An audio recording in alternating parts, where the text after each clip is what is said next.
Series বাঁচানোর ম্যাচে মাঠে নামতে যাচ্ছে বাংলাদেশ।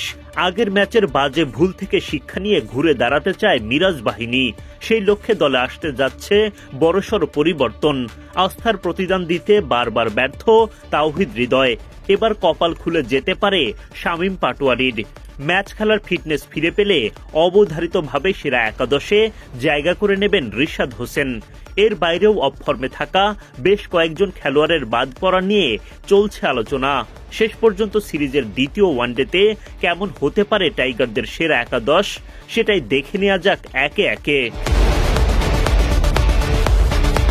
ভরাডুবির প্রথম ওয়ানডেতে ব্যাট হাতে দায়িত্বশীল ভূমিকা পালন করেন তানজিদ তামিম। আগের ম্যাচে 50 পাওয়া এই ব্যাটারের কাছে এবার প্রত্যাশা থাকবে আরও ভালো ইনিংসের। পারভেজ ইমন নিজের নামের প্রতি সুবিচার করতে ব্যর্থ হন, তবে আরও একটা সুযোগ পেতে পারেন তিনি। সেই সুযোগে যদি ব্যর্থ হন তবে নাঈম শেখ থাকবেন বিকল্প ভাবনায়। নাজমুল শান্ত শুরুটা ভালোই করেছিলেন, কিন্তু দুর্ভাগ্যজনক রান আউটে উইকেট হারাতে হয়। সিরিজ বাঁচানোর ম্যাচে দলের ব্যাটিং কাণ্ডারি হতে পারেন শান্ত। ওয়ানডে ফরম্যাটে লিটন দাসের সময়টা একেবারেই ভালো যাচ্ছে না। চ্যাম্পিয়ন্স ট্রফির দল থেকে বাদ পড়ার পর ফিরে এসেও সুবিধা করতে পারছেন না। ওডিআইতে দলে জায়গা ধরে রাখতে হলে এবার যে লিটনকে সফল হতেই হবে। তাওহিদ হৃদয়ের অফ ফর্ম নিয়ে দুশ্চিন্তা চারপাশে। লিটনের মতো তার ভাগ্যও সুতো ঝুলছে। হৃদয়ের নাম কাটা পড়লে দলে জায়গা পেতে পারেন শামীম পাটোয়ারি। অধিনায়ক মেহেদী হাসান মিরাজের কাঁধে বড় দায়িত্ব।